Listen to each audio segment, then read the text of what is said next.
Hello दोस्तों, मैं आपका भाई ऋतिक स्वागत करता हूं आपके YouTube channel agriculture on top knowledge में। तो दोस्तों, आज की जो हमारी क्लास होने वाली है कक्षा 11 के जो हमारे भाई हैं, ठीक है, कृषि से, जो जिन पर क्या है फिजिक्स का पेपर है आपका। तो इसलिए क्या है, मैंने क्या फिजिक्स की आज वीडियो बनाई है। ठीक, ये पीडीएफ तैयार करके लाया हूँ जो आपके एग्जाम के लिए, यूपी बोर्ड के लिए बहुत ही हेल्पफुल होने वाली है।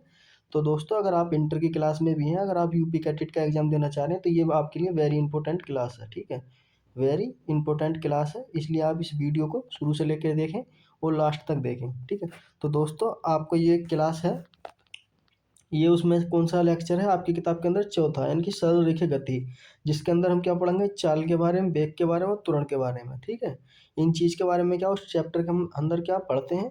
तो सबसे पहले हम क्या इसकी कुछ बेसिक जानकारियाँ उनके बारे में क्या देख लेते हैं। ठीक है, बेसिक जानकारियाँ उनके बारे में क्या देख लेते हैं। ठीक, तो चलते हैं गैस टेम्परेचर पर। सबसे पहले देखते हैं ब्राह्म अवस्था, यानी कि ब्राह्म अवस्था किसे कहते हैं। जब कोई कण समय के साथ अपनी स्थिति में क्या परिवर्तन नहीं करता है तथा उसी अवस्था को क्या ब्राह्म अवस्था कहते हैं। ठीक है, मान लो कोई ये कण है, ठीक है, ये कोई कण है, ये क्या है, इस स्थान से क्या दूसरे स्थान तक नहीं जाता है। ठीक है, या ये इस स्थान से दूसरे स्थान तक नहीं जाता है इस तरीके से, तो क्या है, एक जगह रुका हुआ है, तो उसे क्या कहते हैं, ब्राह्म अवस्था। ठीक है, उसे क्या कहते हैं, ब्राह्म अवस्था। ठीक है, जो कोई भी मूवमेंट नहीं करता है, कोई भी गति नहीं करता है, ठीक है, या अपनी स्थिति में कोई भी परिवर्तन नहीं करता, उसे क्या कहते हैं, ब्राह्म अवस्था कहते हैं। ठीक है, ये आपकी डेफिनेशन होगी। इस डेफिनेशन को आप अपने बोर्ड एग्जाम में भी क्या लिख सकते हैं। ठीक, अब दूसरा पॉइंट है गति अवस्था, यानी कि गति अवस्था क्या है, किसे कहते हैं, जब कोई कण समय के साथ अपनी स्थिति में क्या परिवर्तन करता है तथा उस अवस्था को क्या कहते हैं, गति अवस्था कहते हैं। ठीक, उसे क्या कहते हैं, कण। मान लो ये क्या हमारा,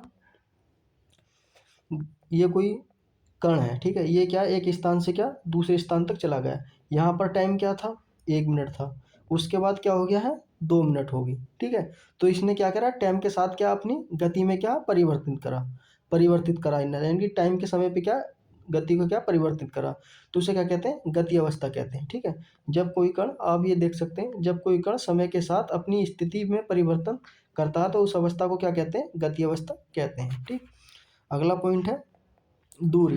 ठीक है, इंग्लिश की बात करते हैं तो डिस्टेंस क्या है, इसे बोलते हैं। ठीक है, इंग्लिश में डिस्टेंस बोलते हैं किसी कण द्वारा चली गई वास्तविक कुल लंबाई, यानी कि किसी कण के द्वारा जो भी चली गई दूरी है। ठीक है, ये यहाँ से लेकर यहाँ तक की जो दूरी है, ठीक है, इस वाले कण से लेकर इस तक की जो चली गई दूरी क्या कहलाएगी, हमारी डिस्टेंस कहलाएगी। यानी कि किसी कण द्वारा चली गई वास्तविक कुल लंबाई, जो भी हमारी लंबाई है, या एकांक समय में चली गई दूरी, ठीक है, या एकांक समय में चली गई दूरी को भी क्या कहते हैं, उसे क्या कहते हैं, दूरी कहते हैं। ठीक है, आप इस तरीके से भी लिख सकते हैं, किसी कण द्वारा चली गई वास्तविक कुल लंबाई को क्या कहते हैं, दूरी कहते हैं। ठीक है, दूरी के कुछ गुण होते हैं, उनके बारे में देख लेते हैं, क्योंकि ये इंपॉर्टेंट पॉइंट है आपके यूपी कैटेट से और यूपी बोर्ड के एमसीक्यू में आपसे पूछ सकता है कि दूरी की क्या कौन सी विशेषता होती है। यह एक अदिश राशि होती है। कैसी होती है, अदिश राशि होती है। इसका मात्रक क्या होता है, मीटर होता है। यानी कि दूरी को हम किस चीज़ में नापते हैं, मीटर में नापते हैं। ठीक है, यानी कि किस में नापते हैं, मीटर में नापते हैं। दूरी का मान सदैव कैसा होता है, धनात्मक होता है। दूरी का मान जो हमेशा कैसा होगा, धनात्मक ही होगा, यानी कि उसका क्या ऋणात्मक नहीं होगा, यानी कि प्लस में ही क्या दूरी हमेशा रहेगी। ठीक, ये पॉइंट आपको क्या पता होनी चाहिए, वेरी इंपॉर्टेंट पॉइंट है ये आपके एग्जाम के पर्पज से। ठीक, आपसे पूछ सकता है कि एमसीक्यू में, यूपी बोर्ड में भी, कि दूरी किस प्रकार की राशि है, सदिश है, अदिश है, या दोनों है, या इनमें से कोई नहीं, इस तरीके से क्या पूछ सकता है। इसका क्या ऐसा ही मात्रक भी पूछ सकता है, तो आपको ये क्या पते होने चाहिए पॉइंट। ठीक है, आगे चलते हैं। अब बात करते हैं विस्थापन। ठीक है, किसकी, विस्थापन की बात करते हैं। तो किसी कण की प्रारंभिक से अंतिम स्थिति में मिलने वाली सीधी रेखा की लंबाई को क्या कहते हैं, विस्थापन कहते हैं। यानी कि किसी की कण, ये कोई हमारा कण है और इसका ये क्या अंतिम कण है। ठीक है, ये जो मिलने वाली चीज़ है, इन दोनों के बीच की जो दूरी होगी और रेखा लंबाई होगी, इसकी यहाँ तक की लंबाई जो होगी ये, ठीक है, यानी कि एल से बता दूँ, इसके बीच की क्या कहते हैं, विस्थापन कहते हैं। ठीक है, इन सब चीज़ों को क्या कहते हैं, विस्थापन कहते हैं। ओके, अब इसकी विस्थापन के भी कुछ विशेष गुण हैं। ठीक है, देखो, मैंने बड़ी मेहनत से क्या है पीपीटी बनाई है, पीडीएफ बनाई है। इसमें बहुत ही टाइम लगा है, क्योंकि आपको अच्छी तरह से समझ में आ जाए। और आपका जो यूपी कैटेट है, अगर आप कक्षा 11 में है, जब 12वीं क्लास में आओगे, ठीक है, आप जब यूपी कैटेट का एग्जाम देना चाहोगे, तो तब आपके लिए बहुत ही हेल्पफुल वीडियो होने वाली है। ठीक है, इसके कुछ गुण हैं, विशेष गुण, वो ये कैसी एक सदिश राशि है। दूरी हमारी कैसी सी, अदिश राशि थी, ये कैसी हमारी सदिश राशि है। ठीक है, कैसी है हमारी, सदिश राशि है। ठीक, और दूरी कैसी थी हमारी, अदिश राशि है। ठीक है, दूरी कैसी है हमारी, अदिश राशि है, और विस्थापन कैसी है हमारी, सदिश राशि है। ठीक, ये क्या इसका एक अंतर है। ओके, और यह कैसी है, यह दिशा में दिशा भी बताती है, यानी कि ये क्या बताती है, हमें दिशा भी बताती है। ठीक है, किस दिशा में हमें जाना है, पूरब में जाना, पश्चिम में जाना, उत्तर में जाना, इस तरीके से क्या विस्थापन हमेशा क्या हमें दिशा भी बताता है। ठीक है, विस्थापन का मान धनात्मक, ऋणात्मक और शून्य भी हो सकता है। ठीक है, जो है धनात्मक भी होगा, प्लस में भी जा सकता है, माइनस में भी, और या उसका शून्य भी हो सकता है विस्थापन का मान। ठीक है, ये पॉइंट इंपॉर्टेंट है। विस्थापन का मान दूरी के बराबर या कम होता है, लेकिन अधिक नहीं हो सकता। यानी कि विस्थापन जो होगा हमेशा, ठीक है, ये दूरी है, दूरी का ये मान होगा हमेशा विस्थापन से ज़्यादा होगा। ठीक है, जो हमारा विस्थापन है उससे ज़्यादा क्या होगा। ठीक है, इस तरीके से क्या है, ये दूरी लिख सकते हैं आप। दूरी हमेशा क्या ज़्यादा होगी, किसके, विस्थापन से। ठीक है, विस्थापन से क्या ज़्यादा होगी दूरी। ओके, उसके बाद बात करते हैं विस्थापन का ऐसा ही मात्रक, तो इसे भी क्या हम मीटर में नापते हैं। विस्थापन अथवा दूरी का अनुपात, यानी कितना, एक से एक या एक से क्या छोटा हो सकता है। ठीक, अनुपात जो होगा। ओके, आगे चलते हैं, अब देखते हैं चाल। ठीक है, इनकी चाल हम किसे कहते हैं, स्पीड।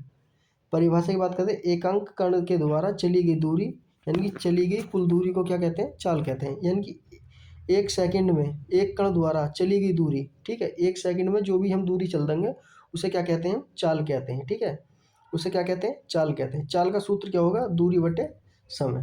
ठीक है, क्या होगा, दूरी बटे समय। इंपॉर्टेंट है, आपसे एमसीक्यू में पूछ सकता है कि चाल का सूत्र क्या होगा, या चाल की डेफिनेशन क्या होगी। ये डेफिनेशन है, ये इसका सूत्र है, ये आपको क्या पता होना चाहिए। ठीक, अब बात करते हैं चाल के कुछ विशेष गुणधर्म है, यानी कि विशेषता है, वो कौन कौन सी। चाल एक हमेशा कैसी है, अदिश राशि है। दूरी की तरह ये भी क्या है, एक अदिश राशि है। ठीक, चाल का ऐसा ही मात्रक की बात करते हैं तो मीटर प्रति सेकंड होता है। क्या होता है, मीटर प्रति सेकंड होता है। ठीक है, चाल का बमीय सूत्र एल टी माइनस वन होता है, यानी कि एल टी माइनस वन होता है। ठीक है, चाल का मान हमेशा कैसा होगा, धनात्मक होगा। दूरी का ही मान किस में होगा, धनात्मक ही होगा। ठीक, अब देखते हैं चाल के प्रकार, यानी कि चाल के कितने प्रकार होते हैं, चार प्रकार होते हैं। कौन कौन से, समान चाल, असमान चाल, औसत चाल और ताप क्षणिक चाल। ठीक है, ये क्या है, इसके टाइप हैं। आपसे अगर लॉन्ग में पूछे तो इस तरीके से लिखना। अगर आप देखो, ये सब चीज़ आपको क्या लिखनी है। अगर अति में लघु उत्तरीय में पूछता है तो तब भी आपको ये सब चीज़ लिखनी है, अगर आपको अच्छे नंबर लेने हैं। जो मैंने ये पॉइंट लिख रखे हैं सब, ठीक है, इससे क्या आपको अच्छे नंबर मिलेंगे, और आप क्या है, यूपी कैटेट की तैयारी इसके साथ क्या कर रहे हैं। ठीक है, आगे चलते हैं। सबसे पहले हम देखते हैं क्या समान चाल किसे कहते हैं। जब कोई कण समान समय में और समान दूरी क्या तय कर लेता है उसे क्या कहते हैं, समान चाल कहते हैं, यानी कि यूनिफॉर्म स्पीड कहते हैं। यानी कि कोई भी कण एक समान में और एक ही टाइम पर क्या एक दूरी तय कर लेगा उसे क्या समान चाल कहते हैं। ठीक है, आगे बात करते हैं दूसरे की। दूसरा टाइप है समान चाल का, असमान चाल। जब कण समान समय में असमान दूरी तय करता है, यानी कि समान समय में क्या एक ही एक एक कण, जब कण समान समय में असमान दूरी तय करता है तो उसे क्या कहते हैं, असमान चाल कहते हैं। ठीक है, आगे चलते हैं। अब देख लेते हैं क्वेश्चन नंबर, मतलब तीसरा का चाल का मतलब कौन सी है टाइप, औसत चाल। कुल दूरी और कुल समय के अनुपात को क्या कहते हैं, औसत दूरी कहते हैं। ठीक है, इसे क्या इस तरीके का इसका फार्मूला है। ये फार्मूला आपके लिए बहुत ही इंपॉर्टेंट है। ठीक है, इस पर देखो न्यूमेरिकल भी लाऊंगा। जैसे ही अगर आप अच्छा रिस्पॉन्स देते हैं इस वीडियो पे, अपने दोस्तों को ज़्यादा से ज़्यादा शेयर करते हैं, अगर आप इसी प्रकार का सपोर्ट बनाए रखते हैं तो इस पर क्या जल्दी ही जस्ट इसके बाद क्या न्यूमेरिकल दे दूंगा। एक बार आप ये कॉमेंट जरूर करें कि सर इसके न्यूमेरिकल कराओ। ठीक है, तो मैं आपको क्या न्यूमेरिकल भी कराऊंगा। ओके, और क्या तत्क्षणिक चाल। तत्क्षणिक चाल किसे कहते हैं, किसी विशेष लक्षण या कण, यानी कि किसी विशेष क्षण पर कण की चाल की तत्क्षणिक चाल कहते हैं। ठीक है, ये क्या होगी हमारी चाल होगी। ठीक है, ये क्या हो गया हमारा चौथा हो गया पॉइंट। ठीक, आगे चलते हैं। अब है वेग, क्या वेलोसिटी। इंग्लिश की बात करते हैं तो वेलोसिटी बोलते हैं। परिभाषा देखते हैं वेग की किसे कहते हैं, किसी वस्तु द्वारा एक निश्चित समय में किया गया विस्थापन की दर को क्या कहते हैं, वेग कहते हैं।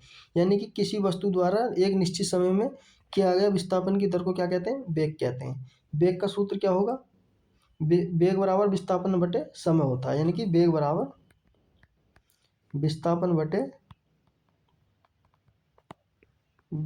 बटे समय होगा। ठीक है, इस तरीके से आप क्या लिख सकते हैं इसे। ठीक, ये क्या होता है हमारा सूत्र होता है। आपको जो भी देखो कोई भी क्वेश्चन आपसे पूछे तो आपको क्या इस तरीके से ही लिखना है। ये देखो मैंने आपके एमसीक्यू के हिसाब से और जी आपके अति लघु उत्तरीय लघु उत्तरीय के हिसाब से, ठीक है, ये क्या उस तरीके से पीडीएफ मैंने बना रखी है। आपको इससे क्वेश्चन में कुछ बाहर नहीं पूछेगा, ठीक है, अगर इस चैप्टर से आएगा तो। ठीक, आगे चलते हैं। अब देख लेते हैं वेग की कुछ विशेषताएं, वो कौन कौन सी विशेषताएं हैं। सबकी सेम ही है उसी तरीके से। वेग एक कैसी है, सदिश राशि है, विस्थापन की तरह है, ठीक है। इसमें क्या विस्थापन यूज कर रहे हैं, तो इसमें क्या सदिश राशि है।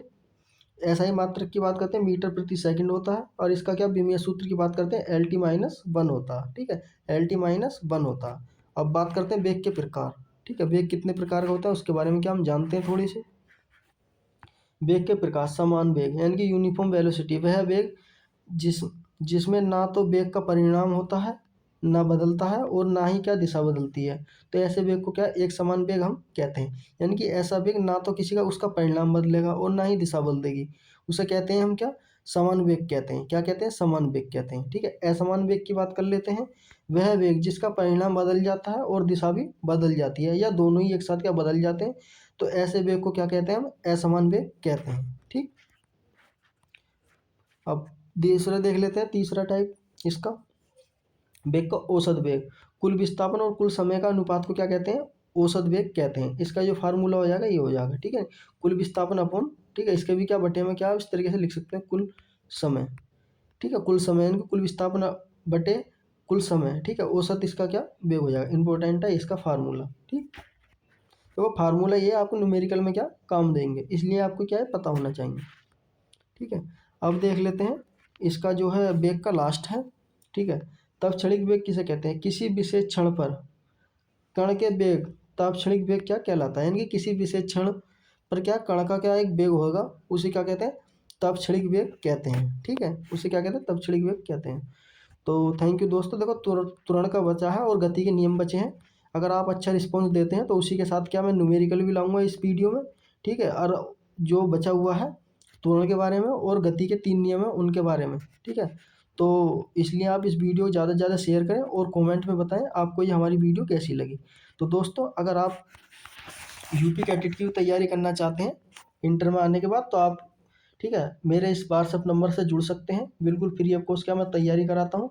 बस एक शर्त है, आपने इस चैनल को सब्सक्राइब करें और ज़्यादा से ज़्यादा सपोर्ट करें, और ठीक है, सब्सक्राइब करने के बाद बेल आइकन की घंटी भी जरूर दबा देना, क्योंकि इससे क्या होता है जब भी मैं कोई भी वीडियो डालूंगा अपने यूट्यूब चैनल पर तो आपको क्या नोटिफिकेशन पता लग जाए कि मैंने कौन सी जानकारी आपके लिए डाली है। तो दोस्तों मिलते हैं इसी प्रकार की अगली क्लास में, तब तक के लिए हमें इजाज़त दें। धन्यवाद, मस्त रहें, स्वस्थ रहें।